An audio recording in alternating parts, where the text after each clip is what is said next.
Tentara Israel terlibat skandal baru di tengah memanasnya konflik dengan perlawanan di Palestina, Hamas. IDF disebut menjual senjata dan peralatan militer mereka untuk mendapatkan uang. Skandal baru militer Zionis ini diungkap surat kabar Israelem Catalyst pada Selasa 25 Juni 2024. Disebutkan tentara cadangan Israel menawarkan sekelompok senjata dan peralatan militer untuk dijual melalui situs web. Peralatan militer diam-diam dijual untuk mencari uang. Hal ini terjadi karena kondisi ekonomi sulit yang dialami pendudukan Israel akibat perang mereka di Gaza. Selama konflik pecah, tentara Israel kekurangan sumber keuangan.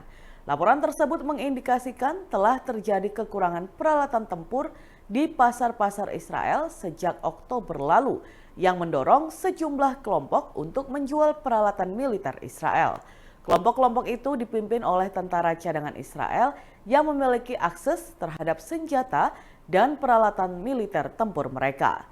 Mereka menawarkan peralatan tersebut untuk dijual kepada individu yang membutuhkannya.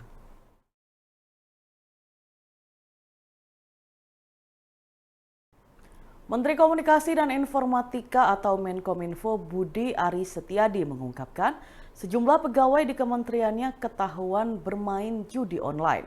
Ia pun berjanji akan segera mengumumkan siapa saja pegawai yang melakukan kegiatan terlarang tersebut. Dalam konferensi pers di kantor Kemenko PMK pada Selasa 25 Juni 2024 siang, Budi tidak menyebutkan berapa jumlah pegawai yang terpapar judi online. Ia hanya mengatakan informasi lebih lanjut terkait kasus itu akan diumumkan pada Kamis 27 Juni 2024. Sebelumnya, Menko Polhukam Hadi Cahyanto mengungkapkan judi online sudah merambah ke berbagai profesi, termasuk wartawan. Ia menyebut ada 164 wartawan yang bermain judi online berdasarkan data dari Pusat Pelaporan dan Analisis Transaksi Keuangan atau PPATK. Nilai transaksinya bahkan mencapai 1,4 miliar rupiah. Menurut Hadi, hampir seluruh provinsi terdapat warga yang terpapar judi online. Ia pun mengklaim Satuan Tugas Pemberantasan Judi Online sudah mengantongi identitas para pemainnya.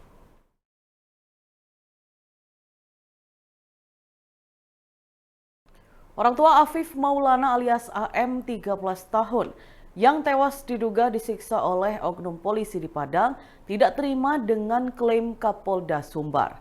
Menurutnya, AM bukan tewas karena sengaja terjun ke jembatan Kuranji seperti temuan Polda Sumbar.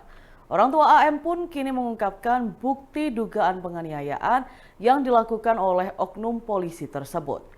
Dilansir dari tribunwow.com, pada Selasa 25 Juni 2024, hal itu diungkapkan langsung oleh orang tua Afif Maulana yang bernama Afrinaldi dan Anggun Anggriani. Orang tua AM mengaku tidak terima dengan temuan Polda Sumbar yang menyebut bahwa putranya tewas karena terjun dari jembatan Kuranji ke Sungai Batang Kuranji. Ibu Afif Maulana, Anggun pun bersikukuh bahwa putranya tewas karena disiksa. Terlebih menurutnya, di tubuh AM ditemukan bekas sepatu yang diduga milik pelaku penyiksaan. Sementara menurut sang ayah, Afrinaldi, tubuh Afif Maulana juga penuh luka seperti bekas penganiayaan. Dalam kesempatan itu, Afrinaldi pun mengungkapkan kesaksian dari teman AM yang saat itu bersama dengan putranya, di mana putranya saat itu dikejar dari arah Balai Baru ke sebelah kiri jembatan. Oleh karena itu, ia menilai jika putranya itu melompat, seharusnya saat ditemukan posisinya di sebelah kiri, bukan di tengah jembatan.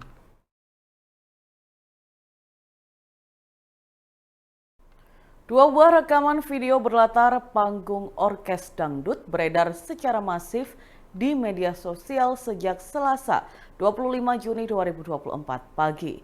Sejumlah warga tampak menggotong tubuh seorang pria untuk membawanya turun dari tangga panggung. Dalam rekaman video berdurasi 26 detik tersebut, tampak seorang pria dengan tubuh terlentang berada di tengah kerumunan warga.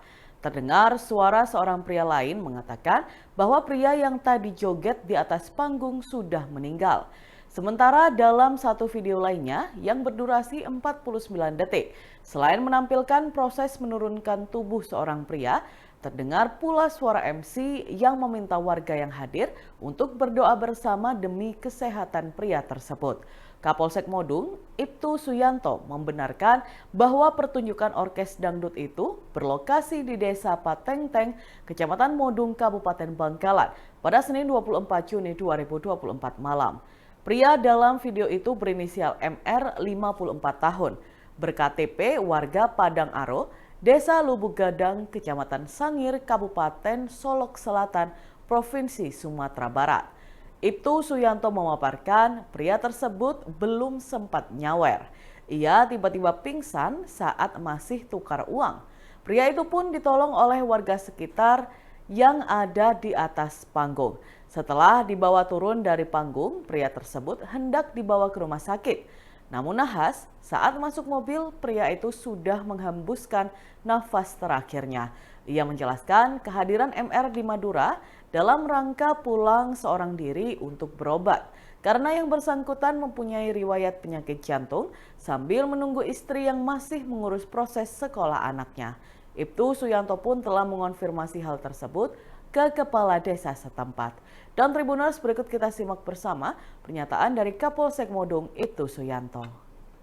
Belum sempat, masih baru mau nuker uang untuk nyawer. Jadi waktu beliau mau pulang ke Madura, jadi dalam rangka berobat karena dia sudah mengidap penyakit jantung. Nah, kebetulan pulang sendirian karena istrinya masih nunggu anaknya yang mau melanjutkan ke SMP kalau ada SMA.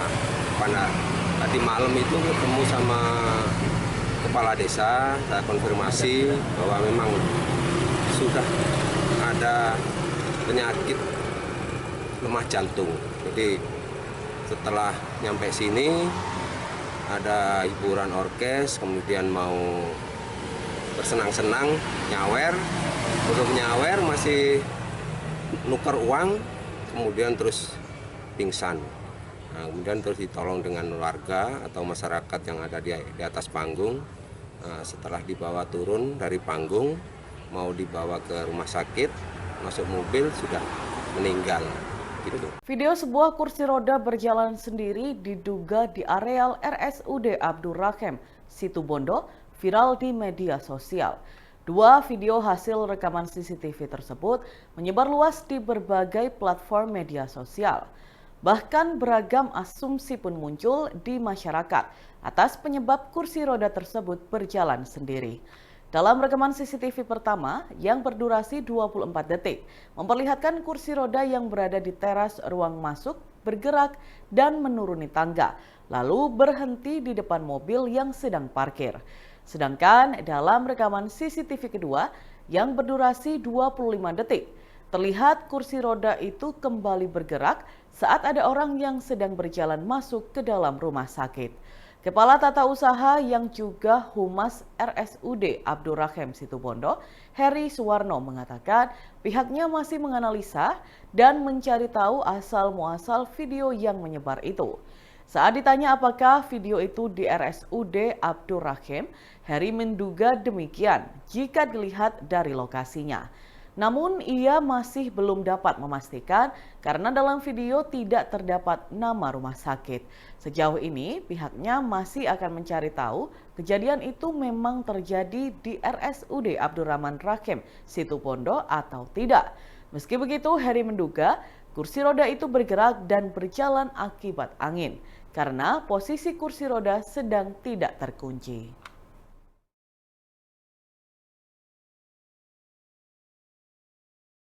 Download Tribun X sekarang, menghadirkan lokal menjadi Indonesia.